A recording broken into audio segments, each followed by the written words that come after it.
YS Jagan వైసీపీకి అధ్యక్షుడిగా ఉన్నంతకాలం కూటమికి భయం లేదన్నారు బీజేపీ ఎమ్మెల్యే విష్ణుకుమార్ రాజు.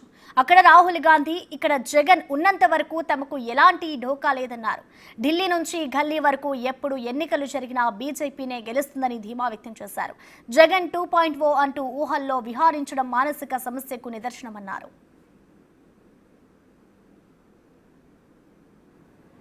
ఫ్యూచర్లో భారతీయ జనతా పార్టీ ఏ విధంగా ఉంటుందనంటే ఢిల్లీ నుంచి గల్లీ వరకు అన్ని చోట్ల కూడా ఎక్కడైతే ప్రజాస్వామ్యంలో పోటీ జరుగుతుందో అక్కడ మాత్రం భారతీయ జనతా పార్టీ గెలుస్తుంది.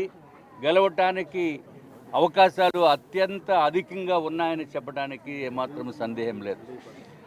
అట్లాగే ఇంకా ఆంధ్ర రాష్ట్రానికి విషయానికి వస్తే గౌరవనీయులైన జగన్మోహన్ రెడ్డి గారు వైఎస్ఆర్సీపీకి నేతృత్వం వహిస్తున్న ఎంతకాలం ఆయన నేతృత్వం వైఎస్ఆర్సీపీకి వహిస్తారో అంతవరకు కూటమికి డోకా లేదు.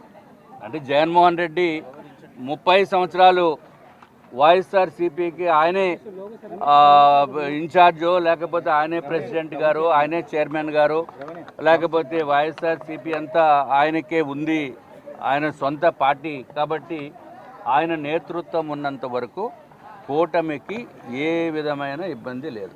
10 సంవత్సరాలైనా 20 సంవత్సరాలైనా ఇంకా వైఎస్ఆర్సీపీ అనేది కనుమరుగైపోయే పరిస్థితి ఉంది. అట్లాగే కాంగ్రెస్ పార్టీ లేనే లేదు. ఒక్క సీటు కూడా గెలవపోవటము, ఢిల్లీలో ఒక్క సీటు కూడా గెలవపోవటం అంటే మరి గౌరవనీయులైన మరి కాంగ్రెస్ పార్టీలో ఉన్న రాహుల్ గాంధీ గారికి తెలియాలి. ఆయన ఉన్నంత వరకు ఎక్కడా కూడా ఏవి బీజేపీకి డోకలేదు. అట్లాగే అక్కడేమో రాహుల్ గాంధీ గారు, ఇక్కడేమో జగన్మోహన్ రెడ్డి గారు. వారు ఉన్నంత వరకు అసలు పల్లేరుపై నడకలాగుంటుంది అని చెప్పి నల్లేరుపై నడకలాగా ఉంటుందని ఒక సామెత ఉంది. ఆ విధంగానే కూటమి అభ్యర్థులకి ఉంటుందని ఇప్పుడు జగన్మోహన్ రెడ్డి గారు వేసుకుంటే అయిపోయింది. సలహా ఇచ్చిన ఆయన తీసుకోరు కదా. ఆయన దగ్గర 40 మంది సలహాదారులు ఉండేవారు ఇదివరకు. ఒక్క సలహానే తీసుకున్నారా? మరి సలహాలు తీసుకోరు, ఎవరు చెప్పినా వినరు. సొంత పార్టీలో కూడా రకరకాల ఇబ్బందులు ఉన్నాయి. సొంత పార్టీ వాళ్ళు అందరూ కూడా దాంట్లో ఉన్న వాళ్ళు బయటికి వచ్చేస్తున్నారు. అవన్నీ కూడా తీసుకుని ఎంత తొందరగా ఆయన పార్టీని మూసేస్తే అంత బెస్ట్. అదే బెస్ట్ సలహా. ఇప్పుడు కళల్లో విహరించడము ఒక మానసిక ఒక టైప్ ఆఫ్ సిమ్టమ్.